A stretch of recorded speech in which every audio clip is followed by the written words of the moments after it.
नारायण हरि ओम नारायण हरि ओम शिव शिव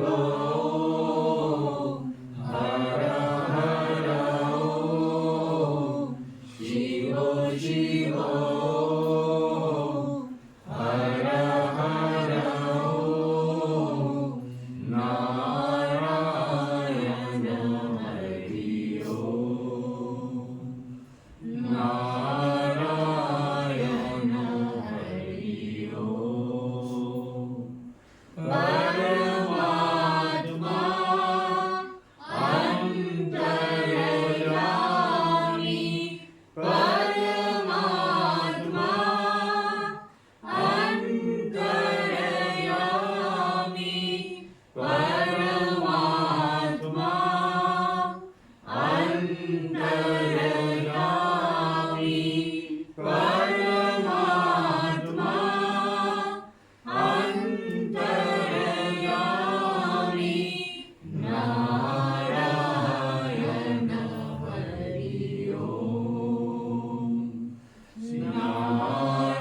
नारायण हरि ओम शिव शिव हर हर ओम शिव शिव हर हर ओम नारायण हरि ओम नारायण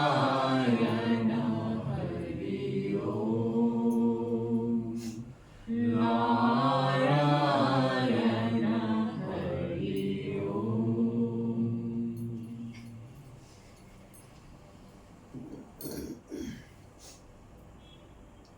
भगवान पहले ही सबको सूचित कर दिया, यहाँ तुमने आया, ये लोक ही अनित्य है, अनित्य और असुखम। ये लोक ही अनित्यमय है और असुखम। तो पहले हम लोग को चेतावनी दे दिया, यहाँ कोई चीज हमेशा के लिए नहीं रहेगा, लेकिन जो इसका बीच में जो हम लोग को समय मिला है, इस संसार से वही ले जा सकते हैं भगवान का जो सच्चाई, जो कर्म करते हैं, सच्चाई हमेशा के लिए रह जाती है। और इस संसार में जो अपना कर्म है, इस कर्म का कोई भी वैल्यू वहाँ नहीं है। जैसा हम विदेश में इंडिया का पैसा ले जाओ, इंडिया का पैसा कोई लेते नहीं। वहाँ हमने एक देखा नोट पड़ा हुआ है, मैंने 2000 का नोट पड़ा है रोड पर, उसको उठा के डस्टबिन में फेंक दिया। मतलब उस नोट का वहाँ कोई वैल्यू नहीं है। तो हम लोग जो इतना सुबह से शाम तक जो काम में लगा हुआ है, वो क्या क्या चीज़ का काम कर रहा है? अपना ये पेट का भर्ती, पेट का इसके लिए, नहीं तो अपना सुरक्षित रखने के लिए। हमने अच्छा मकान बनाया, अच्छा कपड़ा पहनते हैं, अच्छा ये पहनते हैं, लेकिन इसका तो कोई वैल्यू नहीं है। जब इसका कोई वैल्यू नहीं है, वैल्यू कहाँ है? इस लोक में है, अनित्यम और सुखम लोक है इसका वैल्यू। लेकिन परमात्मा के दरबार में इसका कोई वैल्यू नहीं है। लेकिन परमात्मा को कोई जानते नहीं, जानने की इच्छा भी नहीं है। तो उसको लिए इस संसार में जो धर्महीन पशु भी समान है, जो पशु जैसे अपना जीवन यापन करते हैं, अपना वो भी अपना इधर उधर घूम के पेट भर लेते हैं।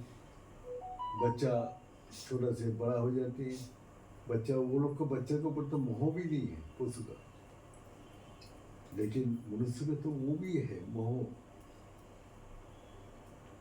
तो वो सब कुछ कर लेते हैं, लेकिन उसका आगे पता नहीं क्या होगा। तो मनुष्य को दिया है भगवान ने वही सद्बुद्धि, जो उसको शरण में जाएगा उसको सद्बुद्धि प्रदान करेगा, और उसका अंदर जब तक उसका अंदर वही मैं हूँ, मैं कर रहा हूँ अहम बोध है, तब तक उसको अंदर सद्बुद्धि वो कभी नहीं देगा। और अहंकार से वो सोचते हैं कि मैं सब कुछ कर रहा हूँ और भगवान कुछ नहीं है। तो वही अवस्था में जब उसको बुद्धि हरण कर लेते हैं, विपत्ति आपत्ति कष्ट दुख में पड़ते हैं, तो फिर उसको पास जाते हैं। तो भगवान के पास जाके फिर प्रार्थना करते, ये करते वो करते, फिर अगर निकल गया फिर भूल गया, फिर भूल जाते। तो जिसको बोल रहे हैं, जो भगवान उसी को देते हैं चेतना, उसको बुद्धि में बुद्धि प्रदान करते हैं, और उस बुद्धि से वो इस संसार को कोई भी वस्तु में वो सुख आनंद शांति नहीं मिलता है। आप वास्तव में अभी संसार में जो भी सुख शांति आनंद है 2 दिन के लिए है, कंटिन्यू नहीं मिलेगा। सुख शांति आनंद कोई नहीं कंटिन्यू मिल सकता। क्या हमारा देह हमेशा परिवर्तन हो रहा है, मन का परिवर्तन हो रहा है, बुद्धि का परिवर्तन हो रहा है, तो एक ही चीज को कैसे पकड़ के रख सकते हैं? बस वही हमारा इस कर्म करने के पीछे उद्देश्य क्या है? इस संसार का अभाव का पूर्ति पूरा करने का कोशिश। एक मकान चाहिए, अच्छा सा मकान बना लिया, एक अच्छा अपना ये बना लिया, तो यहाँ जो चीज़ उसने मिला है वो तो इस संसार में पहले से है, और जब चला जाएगा तो वो रह ही जाएगा, तो साथ में लेके नहीं जा सकते। तो इसीलिए भगवान पहले ही हम लोग को चेतावनी दे रहे हैं कि लोक की है अनित्यम और सुखम लोक है। तुमको इस लोक में भेजा है जहाँ अनित्यमय है और असुखम, इसमें मैंने सुख रखा ही नहीं। वैसा एक चीज में सोचो, जो सुख किस में है? सुख का अनुसंधान कर, तो सुख का अनुसंधान करके देखा, रुपया में सुख है, जिसके पास है वो भी दुखी है, और जो जिसके पास नहीं है वो भी दुखी है। जिसका राज्य है, राजा है, वो भी सुख से जीवन नहीं बिता सकते, जितना भी बड़ा हो, क्योंकि उसका चिंता भय लगा रहता है। हमारा कोई बलशाली राजा आके हमारा राज को छीन ले, हमारा ये नहीं रहेगा तो हम क्या करेंगे? फिर हमारा मौत आ गया तो हमको तो जाना पड़ेगा। तो वो तो हमेशा चिंता भय में अपना जिंदगी बिताते हैं। तो इसीलिए और मृत्यु किसी का हाथ बस में नहीं है जो इसको बस में कर ले। ये किसका है? जो कभी भी जो विनाश नहीं होता है, हमेशा रहने वाला, वही सच है।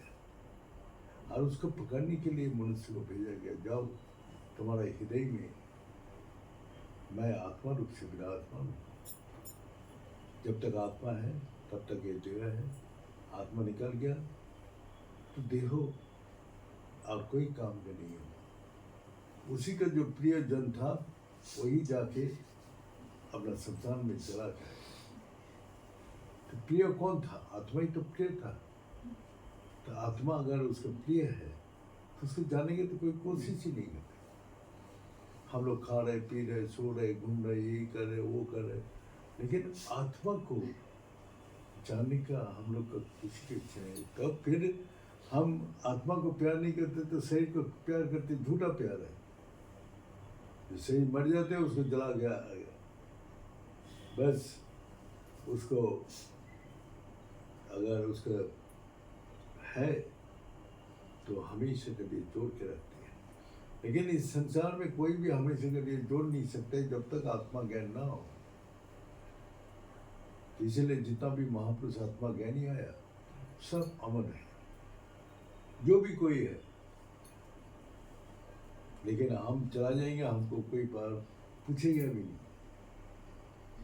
भूल जाएगा सारी दुनिया। लेकिन कोई भी महापुरुष आया है इस संसार में जो आत्मदर्शी, आत्मज्ञानी, जो सत्य मार्ग पर चलते हुए भक्ति करके गया और आज तक भी अमर है। चैतन्य महाप्रभु हो, क्या वो श्री साईं बाबा हो, क्या वो समर्थ राम जी हो, कोई भी है, कबीरदास जी, कबीरदास कितना साल पहले का, हीराबाई है ना, कितना आया कितना चला गया, लेकिन वो लोग आज भी अमर है। तो इसीलिए जिसको पकड़ने से हमको कोई चिंता भय से मुक्त हो जाते हैं, जिसके जानने के बाद हमारा मृत्यु का डर हट जाता है, जिसको जानने के बाद हमारा कहाँ जाना है वो भी हम जान लेते हैं।